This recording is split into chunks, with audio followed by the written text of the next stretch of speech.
PokerStars.net Caribbean Adventure. A tournament where stars of the game have shined. Where new stars have been born. A tournament where each year more and more players come for their chance at poker glory. Now it's the largest poker tournament outside Vegas. And it's time once again to shuffle up and deal. The PCA is back.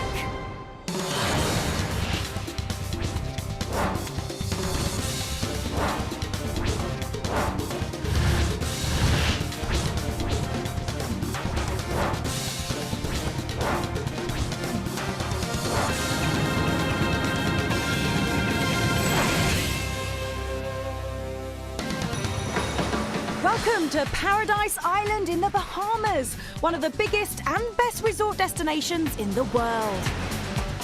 Every year, the incomparable Atlantis welcomes thousands of visitors from around the globe. And this premier resort will once again play host to one of the premier events in the poker universe. And while I get to have some fun outside, it's all serious business inside, as the action in the poker room really starts to heat up. Indeed, the poker room has been full of action since day one of this main event, which attracted some of the best players in the game. Time to party. Phil Ivey, Daniel Negreanu, Barry Greenstein. A veritable who's who of the poker world. Beach and money, nothing better. Including 2008 PCA main event champ Bertrand Elke Gropelier and current World Series of Poker main event champion Joe Cadder. Best luck ever, shuffle deal. They all made their way south to partake in this prestigious tournament. In fact, this was the largest PCA main event field ever. Over 1,500 players entered, making for a record prize pool of almost $15 million US. And the winner will take home an impressive $2.2 million. After 4 days of play, we are now down to just 24 players on our way to the 8 that will be at the final table. Among those still in the hunt are past WSOP bracelet winners Jeff Madsen and Robert Mizrachi. Barry Shulman has been running hot since taking down the 2009 WSOP Europe main event, and the oldest player in the field shows no signs of slowing down. I'm working hard at my game and I'm trying to play my best game. Shulman's in 5th, while 24-year-old Ryan D'Angelo is the man sitting atop the leaderboard, and it's a view that he's enjoying. It's fun. I mean, nobody can bust me in one hand, so I can kind of be a little bit more fearless and push them around. But hot on D'Angelo's heels is top UK pro John Duthie, who's currently 2nd, but has his sights firmly set on victory. I don't think I'd ever enter a tournament if I didn't think I could win it. 3 tables remain, just 24 men who are surely ready to play some poker. So let's get to the action at our feature table. And one of the players at our feature table is John Duthie. He's 2nd in chips overall and has a good chip advantage at this table. Let's take a look at how this feature table is shaping up. Duthie has nearly a 2-to-1 advantage over the next biggest stack, Thomas Correll. Robert Mizrachi has just under 1.8 million, and Praz Banzi is in shove mode with 470,000. Okay, time to play some poker. Joining me, James Hartigan, is Triple Crown winner Gavin Griffin. Exciting stuff, Gavin. We're down to 24. The final table in sight. Yeah, it's a really exciting time when you're down to 3 tables. You can see the final table, and you know that the big money's in sight. Wow, King Queen folded there by Goldberg. I guess he is in early position. That's a awfully tight fold in this situation, especially with the extra pressure you can put on people when you're getting near the final table. Like I said, it's exciting time, but it's also a time where people are trying to advance, and King Queen's a pretty good hand to fold in that spot. So the blinds are 20,000, 40,000. John Duthie has made it 100,000 with Ace-9. Ace-9, a pretty standard opening here, and Duthie, the founder of the EPT and a very good poker player in his own right, opening with a regular, standard raise in that spot. Well, this is Darren Keys from Canada, and looks like he wants to defend his big blind. He's going to make the call with Ace-Deuce. Against a player like Duthie, would you be more inclined to re-raise him in that spot? Playing out of position against good players with hands like Ace-Deuce is a recipe for disaster usually, but, I mean, people like the suited hands, and they like to get involved and defend their blinds. Keys is checked to Duthie, who will not continuation bet. He checks behind, and that brings another diamond. So Keys now picks up the nut flush draw, and I think he's going to bet it, Gavin. Yeah, I'm surprised to see Duthie check that flop.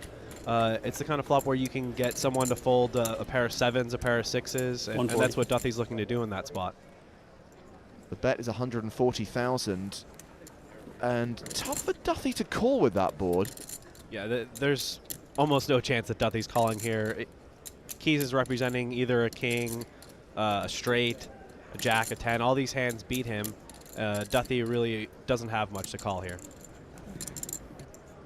Well, Duthie will let it go, losing a few chips on that hand, but ultimately still in a commanding chip position at this feature table. Keys winning that pot. Although Goldberg would have won it had he played his king-queen. He would have flopped trip kings. Maybe regretting that tight fold, Gavin. You know, I think that Zach Goldberg understands that it doesn't matter what came on the flop. If he feels like he played the hand the right way, then he played it the right way. As we said earlier, two outer tables making up the rest of our field. At table 2, Barry Shulman has 2.4 million, and two-time World Series bracelet winner Jeff Madsen has just under 900,000. Meanwhile, over at table 3 sits the dominant chip leader Ryan D'Angelo, who's got just under 7.5 million. And that lead could get even bigger. We see him with the chance to eliminate Kenny Nguyen. Anything? I don't like this hand too much. Ace size good. Oh my God! And how you have ace 10 there? Oh, I'm a crazy man. Oh man, where's my queen? Good luck. You got clubs. You got some clubs. It's all right. I just need the queen. I got the good ace-5. See that ace of spades sticking up? Just gonna shoot it right into the flop. Well, here comes the flop. Queen, baby. The queen for Nguyen, but an ace God. for D'Angelo, and diamonds. And on the turn, it's another diamond. That gives D'Angelo the flush. Good game. Nguyen can't win. All right, good game, guy. Good luck. Thank you, guy. All right, good luck, everybody. $75,000 he will collect for his 24th place finish in the PCA. Kenny seems happy with his finish, and no reason not to be. $75,000 is a pretty good win. Man, dealer. And look at that chip lead for Ryan D'Angelo. Consider the fact this guy was enjoying himself at the welcome party last night, involved in a dance-off against Daniel Negreanu, but he's still focused today. And I think he held his own pretty well there. So back to the feature table. Action is on John Duthie. I was going to say, John's opening range is quite wide, but in early position, even he will fold the 8-deuce. You know, on the famous Poker Million broadcast, he might have pulled out the 8-deuce raise, but I think he's past those days. This is Thomas Corral. He's a 26-year-old poker pro from Chicago, and he will raise with the sixes. Thomas is actually one of the people I'm more familiar with at this table. We grew up in the same area. I'm from the Chicago area as well, and he started playing poker around the same time I did. Yes. Tyler Ryman is going to re-raise here. Makes a 3-bet of 205,000 with Jack-6 off-suit. This is what we call the bluff. Ty's certainly not raising for value with Jack-6 off.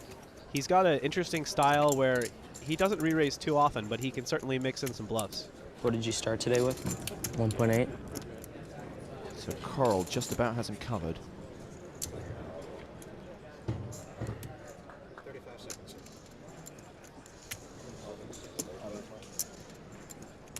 Call. He's going to make the call.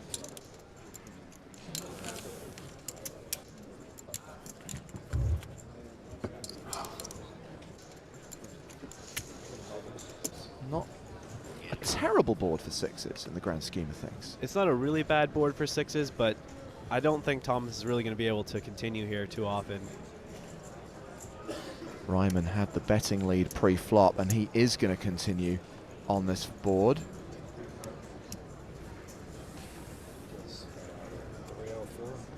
The problem that Tom runs into is Ty's not going to check the turn here very often. He's going to be firing two barrels almost every time.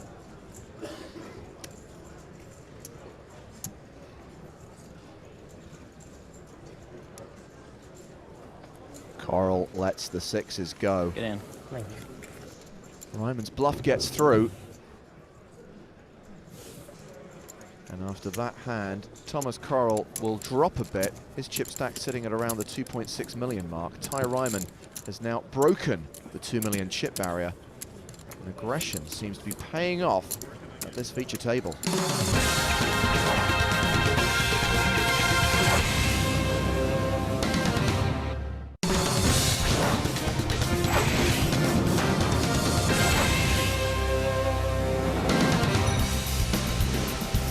Welcome back to beautiful Atlantis. Just 23 players remain in the PCA main event. Ryan D'Angelo is storming ahead with just under 8 million. John Duthie still in second. Barry Shulman has slipped a bit and is now under 2 million. Meanwhile, at the bottom of the table, Jeff Madsen needs some work, as does Tawny Short Stack Praz Banzi.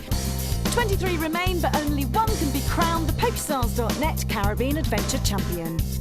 So let's get back to the action. And let's head out to the casino floor where we find the winner of the World Series of Poker Europe 2009, Barry Shulman. He's not involved in this hand, but his table mate Jeff Madsen is. In fact, he's moved all in. Jeff with one of his more tame hoodies. He's usually known for his outlandish hoodies. No callers there, so Jeff takes the blinds and antes and gets his stack up to 950,000.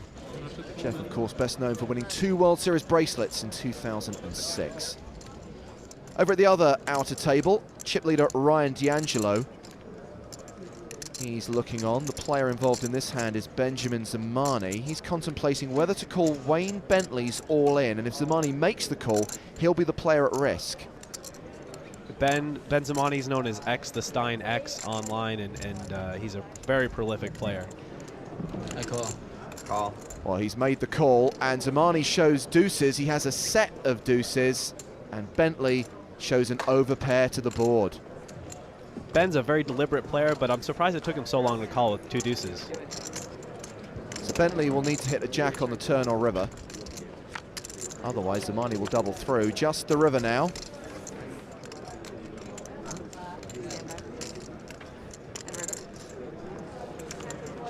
It's a blank. So just like that, Bentley becomes a short stack. He will be down to about 860,000, while Zamani will be third on the leaderboard with a stack of 4.5 million. This deep in a tournament, it's really tough to get away from 2 jacks on an 8-3 deuce board. Let's head back to our feature table. Blinds are up, by the way. We're now playing 50,000 blinds. And the action is going to begin with the Canadian player Darren Keys. And he will look down at ace-queen.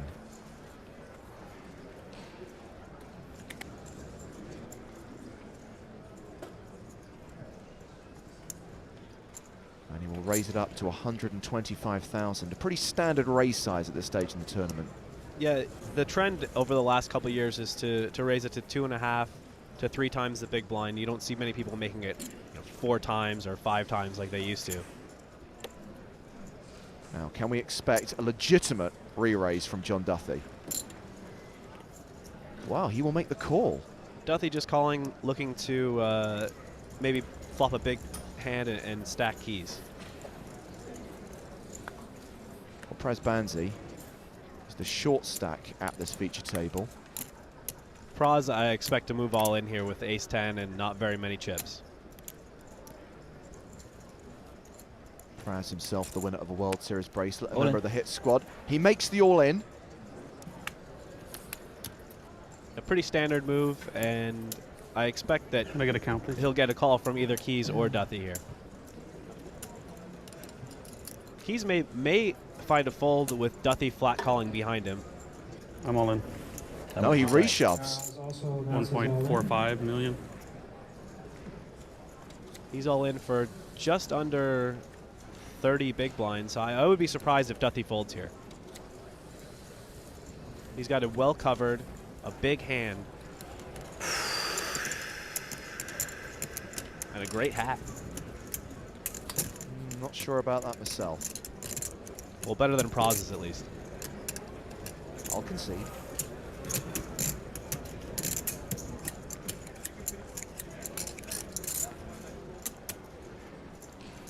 He looks like he's leaning towards folding. I don't know why, but Oh, he has folded the best hand. Wow.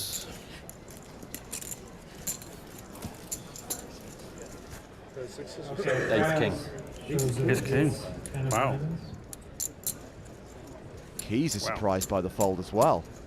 I don't know why he wouldn't be. But Prazbanzi is dominating, as we can see from the percentages. He's a 3-1 underdog, and that is not a great flop for him, is it? Well, it's not a horrible flop. You know, obviously he's looking for a 10, but now he can hit a jack for a straight. So he has 4 outs, not in as bad a shape as he could be on a flop that includes 2 queens. Easy. It's easy now. More outs, yeah. Not that easy in the grand scheme of things. He's still a huge underdog with just 1 card to come. Ooh, ace king of hearts I had too. Yeah, Duffy folded the Yeah. ace king of hearts, which is a pretty big hand on this board, but obviously behind the keys. Oh, It is the jack on the river. 4 outer gets there for Prazbanzi. What can you do? Sick. Sheer skill, Praz. Sheer skill. It's because they made me wait. They made me wait. That's why they gave me a bit. Tell you what, you saved me. You saved me. Really? Yeah, I had ace king of hearts. Part of it. It's all part of it. Yeah. So after that hand, Praz moves up to 960,000. And John Duffy's been playing poker long enough to know that suckouts are par for the course in this game. I used to direct television drama. You have a lot of downtime when you're doing that, and so I took up poker as a hobby. I think the thing that drew me to it were the personalities involved. I think the first time I saw a group of guys playing it, they were kind of interesting, quirky characters in the local casino. I just liked the mixture. I've always thought the film industry is the biggest dysfunctional family in the world. You have these huge highs and lows of emotion, and I think the same applies to a poker game. And so I felt really, really comfortable playing that game. As the popularity of poker grew, I think I naturally became much more interested in it, and I'd seen the World Poker Tour, and I thought, well, maybe there was a possibility that that could be done in the UK as well. I think the players wanted it more than anything. There was a huge amount of support from them. For the first season, I pretty much did everything, and putting up the banners in the casinos. I spent a lot of time sort of producing and directing it, really. I wouldn't have ever thought it would grow this big. It still shocks me. It's great to see how successful it is. I feel very proud of that, very proud about it. And thanks to John Duffy, you were able to win an obscene amount of money in Monte Carlo, Gavin. Yeah, and not only did I win the money, I got to go to Monte Carlo. There's no other chance I would have had, I don't think, to go there. Well, let's head back to the outer tables. We have another player facing elimination. Jimmy Gunter, very short stack, pushed all in, and the action is on Ben Zamani. He was the initial raiser, and he has made the call. Calls disgustedly, but it turns out he's a 4-1 favorite. And Gunter already walking away from the table, it looks like. Could happen, right? Could happen. Yeah, he does have a 19% chance. I guess that's the good thing about poker. No matter how it looks, as long as you have 1 out, you still got a chance. It's looking a bit worse now, of course. Looking really bad now. 5%, still 5%. And we saw a 4-outer get there, but the 2-outer doesn't. And that brings Jimmy Gunter's first ever PCA main event to an end. He finishes in 23rd place and takes home $75,000. $75,000. Once again, it's a good week, but it's very disappointing to get this deep and not win. And a short while ago, Ben Zamani was facing potential elimination and is now second in chips. 5.3 million he has, about 105 big blinds. Ryan D'Angelo, a very comfortable 153 big blind stack. And as for the rest of the field, well, we can see there are some very short stacks, among them Heis Verheyen and Richard Top.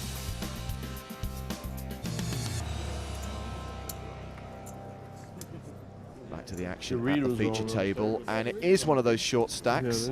Heis Verheyen, who'll be first to speak. He will fold. All right, Robin and Darren are the punt. Zach and John fold. Passed around to Tyler Ryman on the button. Always good to find a big hand on the button. Yeah, Ty picks up 2 jacks on the button, and he opens a lot on the button, so I expect he's going to get called here. Or in this spot, he might get re-raised. Robert Mizrachi with ace-king. Yeah, Robert's ace-king is way ahead of the hands that Ty opens on the button. So he makes the re-raise. Keys gets out the way, back on Ryman. It's fine, that's fine. There's pretty much no chance that all the money doesn't go in here.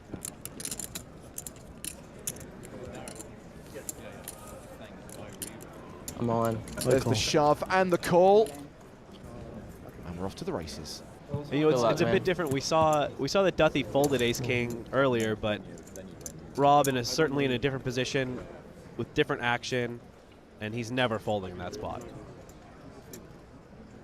You want me covered? What's that? You want me covered? Yeah, I like Ryman 2 mil. certainly has more chips.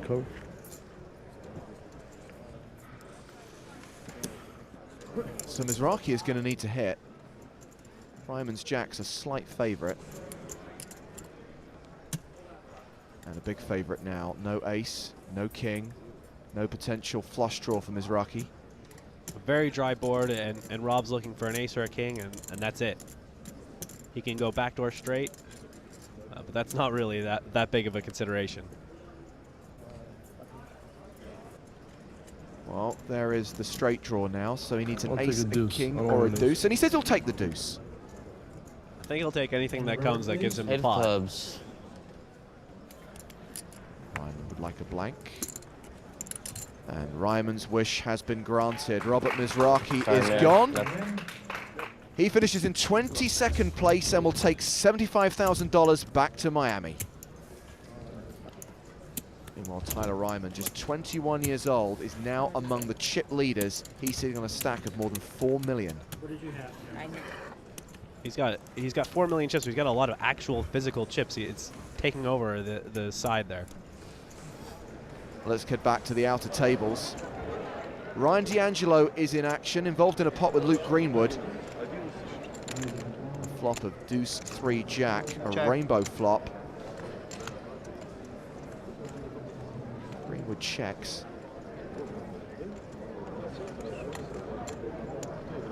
I'm really liking D'Angelo's shades. I think I'm going to get a pair of those. I'm liking his chip stack. 130,000 he makes it. I haven't had a chip stack like that in a while, so I should get one of those too. I've never had a chip stack like that.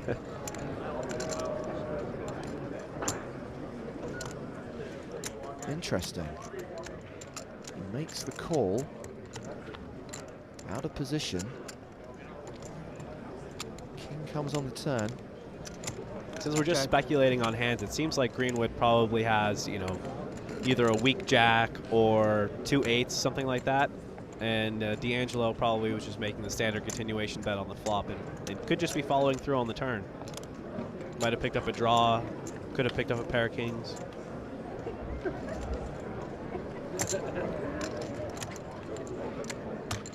D'Angelo fires again on the turn. Again, Greenwood makes the call.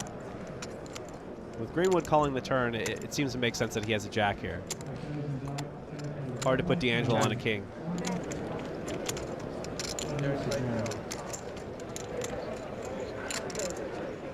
All in. D'Angelo shoves on Greenwood. D'Angelo can certainly be bluffing in this spot. Cost Greenwood everything he's got to make this call. Can you make this call with a jack? I call. Greenwood calls it, does not look happy about it.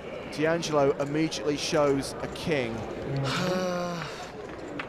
What did Greenwood have? I mean, it seems likely that Greenwood had a jack. Brutal, man. You got to call. You had a jack? I had ace jack. Ace jack he Don't had. feel bad about that hand at all. You have to call. And flush was missed. Yeah. Well, take my chips to the win. Yeah, thanks, man. Sorry, I feel bad knocking you out, but... Oh, a bit of sportsmanship there, but D'Angelo now 9.2 million in chips. Yeah, D'Angelo's crushing the field at this point. Well, on the other outer table, Barry Shulman has a chance to eliminate a player. Tamaz Landwy all in with 9s. Shulman calls with jacks. And understatement of the year, Gavin, Landwy needs some help. Yeah, that's not the exact flop he was looking for. It seems like whenever anybody's behind it, they're not really getting a good flop. All he can hit is a 9.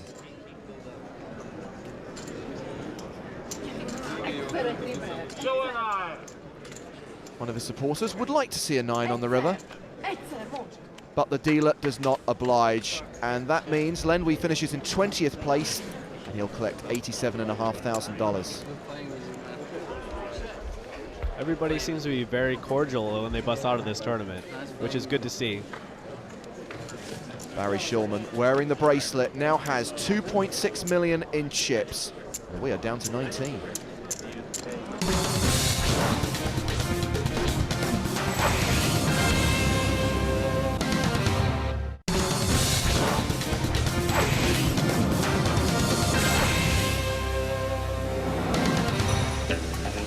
The Atlantis welcomed over 1,500 players, all with dreams of becoming the newest PokerStars.net Caribbean Adventure champion.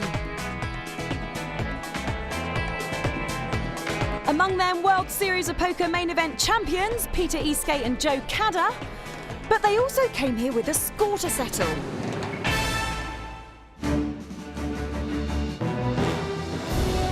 Cadder, I'm coming after you.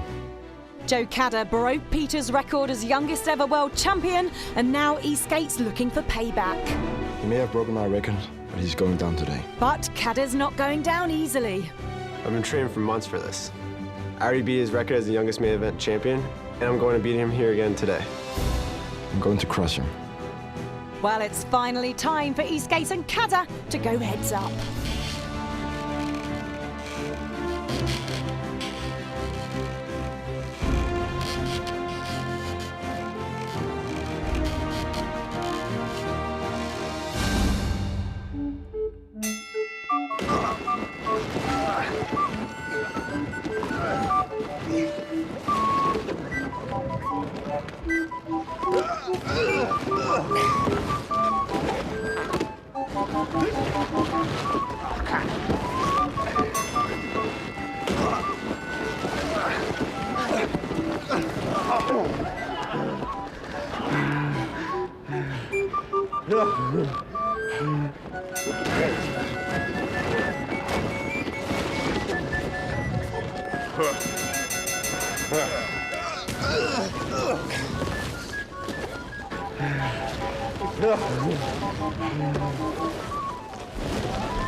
He may be rubbish at sumo, but Peter has had 2 EPT final table appearances this season. It remains to be seen if anyone will break Cadder's WSOP record. There are, however, a few young players who could break the record as the youngest to ever win the PCA main event. The youngest of them being 19-year-old Harrison Gimbel, a professional poker player from Jupiter in Florida. The oldest player remaining, Barry Shulman. He would be the oldest to win the PCA. And right now he is looking on as Jeff Madsen once again makes the all-in move. The action is on Norway's Orgeraven. It cost him $630,000 to make the call from the big blind. And he has called. Let's see their cards. Neither one wants to show. Can't be that good then for Jeff. Ace Jack, not bad. Rather than with pocket 4s, it's another race, Gavin. Yeah, I'm not sure what the apprehension of showing their cards was there. Madsen in a decent spot here. He's happy to be in a coin flip.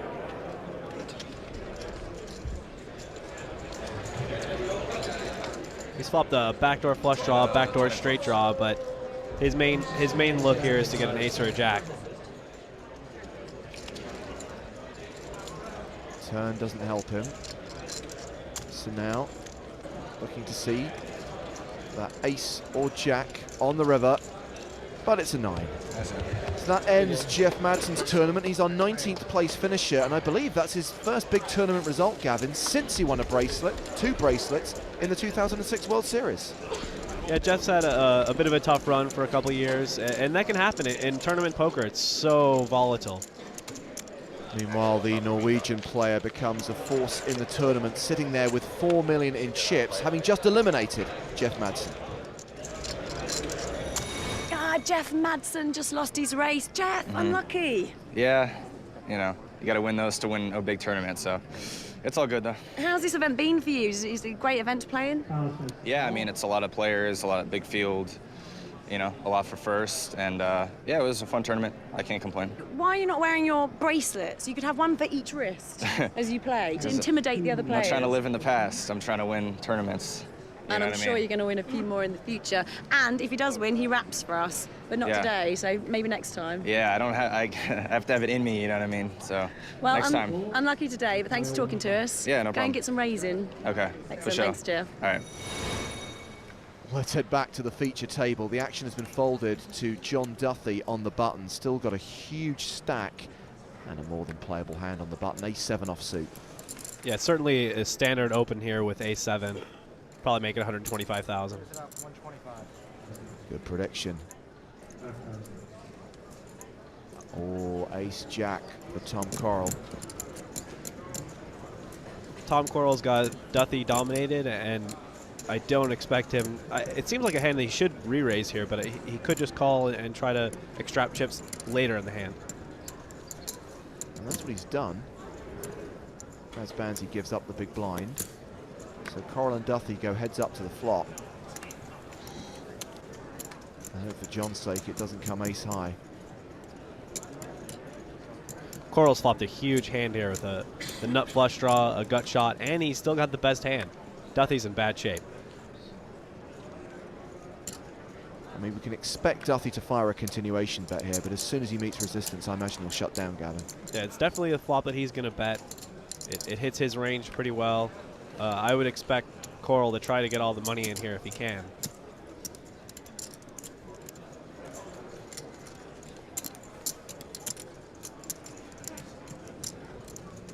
He continues to slow play. He calls Duthie's raise pre-flop. He calls the continuation bet on the flop.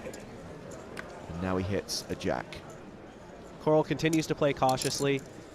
He doesn't want to get too involved in too big of a pot right now, I guess.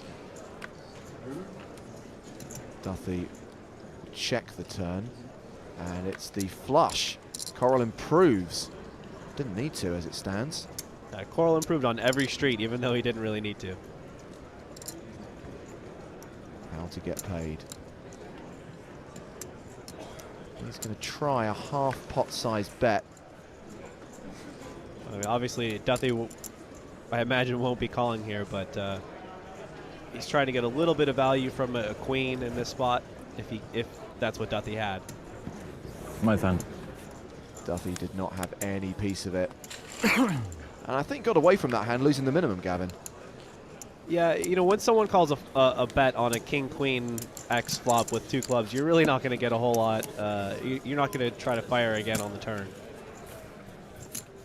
So Duthie is now sitting on about 4.6 million, third in chips overall. Zamani's second on the leaderboard, still way out in front. Ryan D'Angelo with 9.3 million in chips. Looking at the bottom 10, Prasbanzi's moved himself out of the immediate danger zone. He's up over $1 million. The short stacks are Heis Verheyen and Richard Tom. So action continues at the feature table.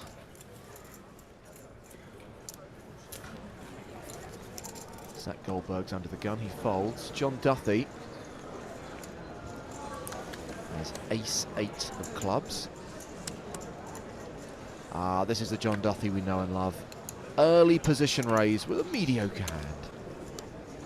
Yeah, Duthie opens with the ace-8 of clubs. It's actually, you know, a good type of hand to throw in to mix up your range a little bit.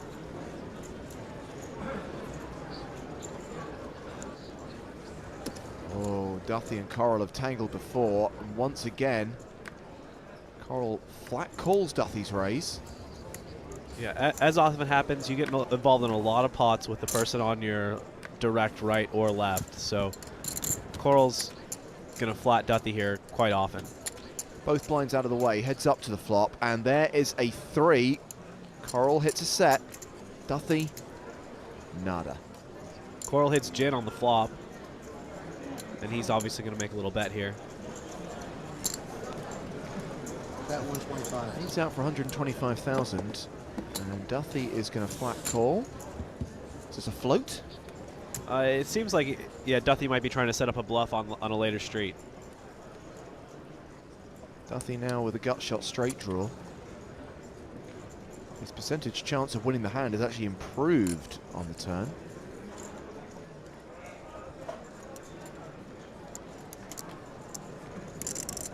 Corral looking to get a little bit of value, bets 275,000, and I don't really see Duthie making a call here again. He might raise, but it's unlikely he's just going to call. His little fake there. He sort of grabs the chips and tries to make Coral think he's going to call.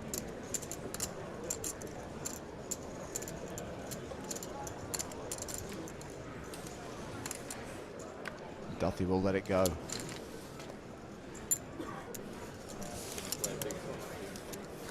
We're going to play a big pot soon, fella. That is a possibility. No, it's a definite. It's definitely going to happen. 100%. The only way to win a tournament is to play a big pot. It's going to be fun, though. Depends who wins it, I guess. So far, Coral's been getting the better of Duthie. The 26-year-old has been playing poker now for 7 years. I had $500 in my checking account, and that was from a summer job that I worked for like $7 or $8 an hour. I really wanted to play on a Sunday, and I ended up putting 75 bucks into this online site. 75 bucks was a lot of money to me. I grew it up to 800 bucks. Next thing I know, I got a few thousand, and by the end of that year, I had turned it into over 100 grand. I realized how much money that was in the real world, and I tried to do my best to preserve it and not blow it on something stupid like I've heard so many stories in the past. I really looked at playing poker as an investment more so than a gamble. Because I enjoy the gamble that I get in the game, there's no sense in playing poker and then doing something counterproductive to what you do. So I basically have never looked back from then, and I'm still on the original 75 bucks. Yeah, Coral actually graduated from the University of Illinois in Chicago with a degree in finance. Obviously takes bankroll management very seriously. Yeah, it's a skill that any professional poker player needs, and no one can be successful unless they have it. Out on the floor, Richard Toth is all in. Pushed in his remaining 505,000. Orgarava, we saw him eliminate Jeff Madsen. He's made the call and is on the verge of knocking out another player from the PCA. Before even seeing the cards, Toth seems happy to have been called and lets his rail know that. Toth has the jacks, and that's probably why he's laughing, because he's a big favourite here. Oh, now he does not want to turn a set. Obviously, a jack makes a straight for Robin, and he'd be out if it comes to jack. Keep it low. Stay good, stay good. Toth says, keep it low, hold, jacks, hold. And they do hold.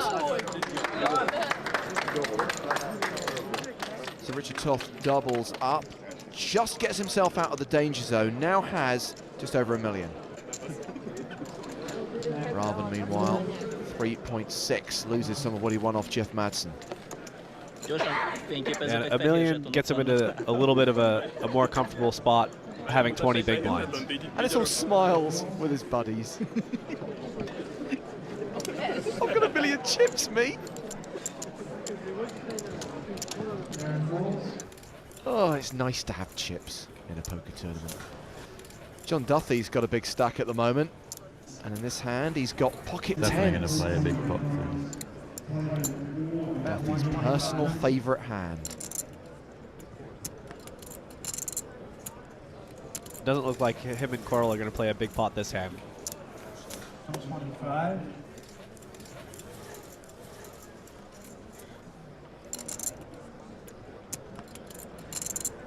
Duthie just has the blinds to get through.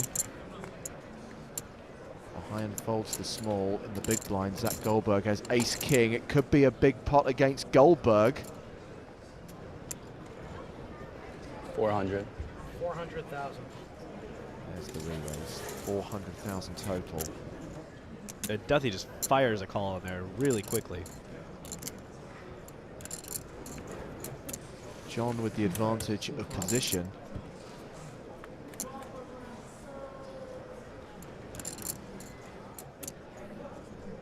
And he should be pretty happy with that flop. 475. Yeah, that's a pretty good flop, but there are certainly a few hands that Duthie could be behind. He's still behind, obviously, jacks. He's still behind queens, kings, or aces. And now hands like ace jack and king jack have like 1-3-ish. 1-3 over above that, yeah.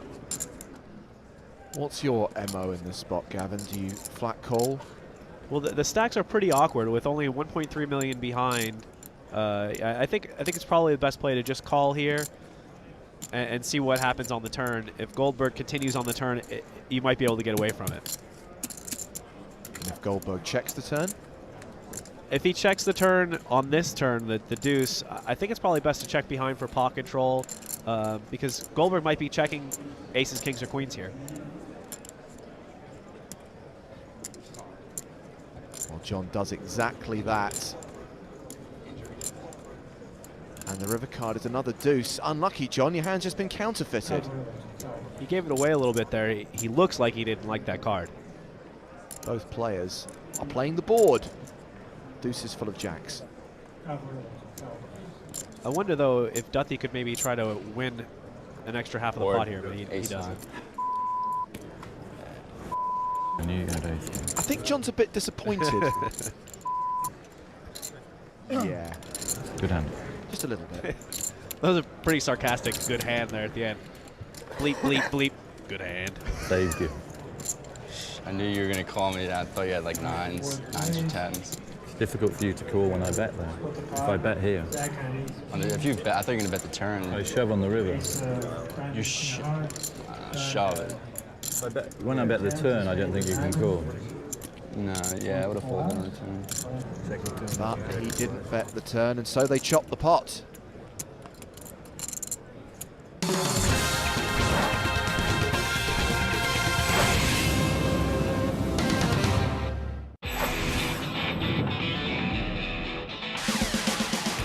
There's no shortage of things to do at the Atlantis Resort. With countless activities, both indoors and outdoors, there's no doubt something for everyone.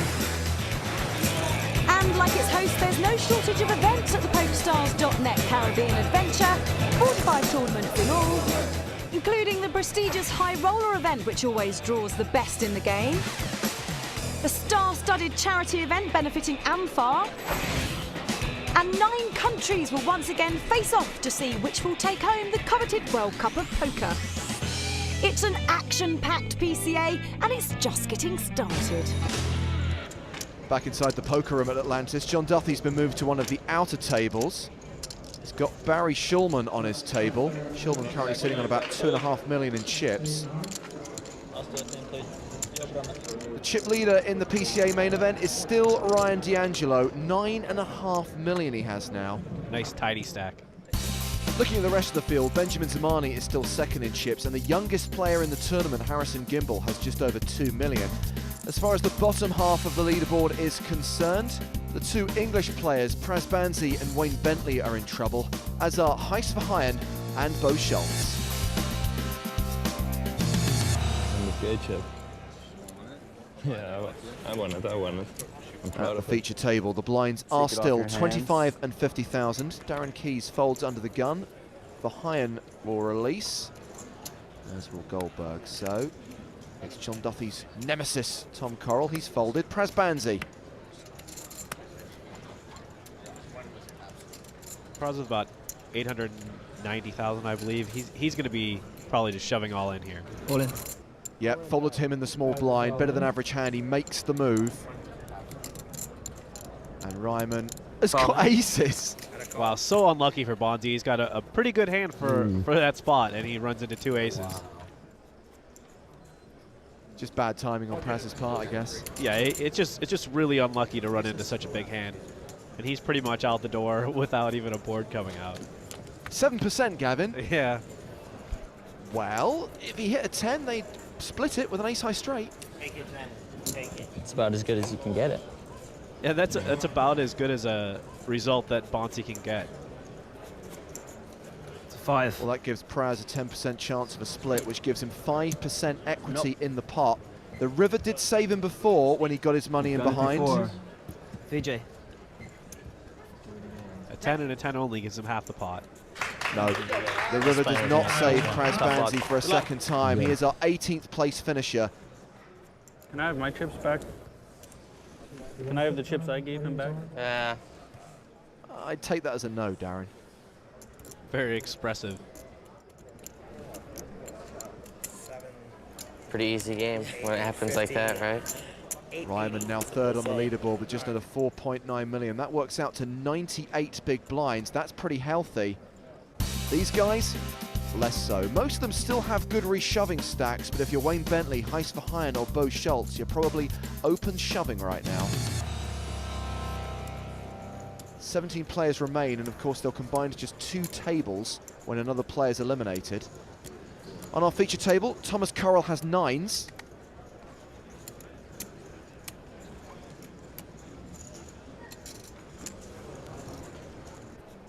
He raises to 120,000.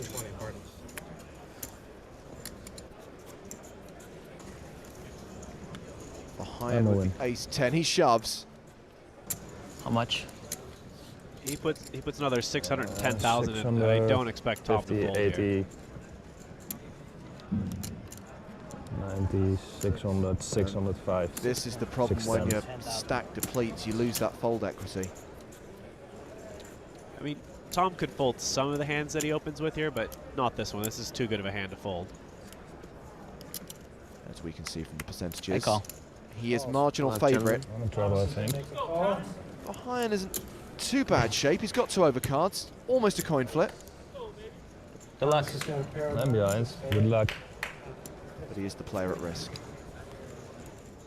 And Correll doesn't take too much of a hit to a stack if he loses either. It's a low flop. Good for Correll. Not so good for Verheyen. No clubs either, so his flush draw's no good. No flush draw, but he's got the backdoor straight draw. It could come a deuce and a 5 for a win, or an ace or a 10. 5 would be nice. Deuce, so he'll take the 5 in addition to the ace or the 10.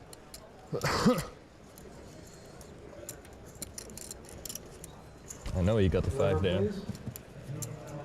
Thinks the 5 is coming, but it doesn't. Instead, it's a 4. Correll eliminates Heist Verheyen. 87.5 grand for that 17th place finish, and it means we are down to 2 tables. It also means that Tom Correll. So we're down to 2 now? 2 tables? Is on 3.4 million in chips. The PCA main event is now down to just 16 players. We're gonna play a big pot soon, fella. So far, day 5 has been a bit of a bump in the road for John Duffy, but Thomas Correll, Ty Ryman and Benjamin Zamani have all moved up the leaderboard. Pretty easy game. Barry Shulman's been quiet, but the oldest player left in the field is still in the hunt for the greatest of riches, while Ryan D'Angelo has retained a commanding chip lead and is driving towards a seat at his first PCA final table. Next time we play down to the final 8. Until then, from myself, James and Gavin, thanks for watching the PCA main event.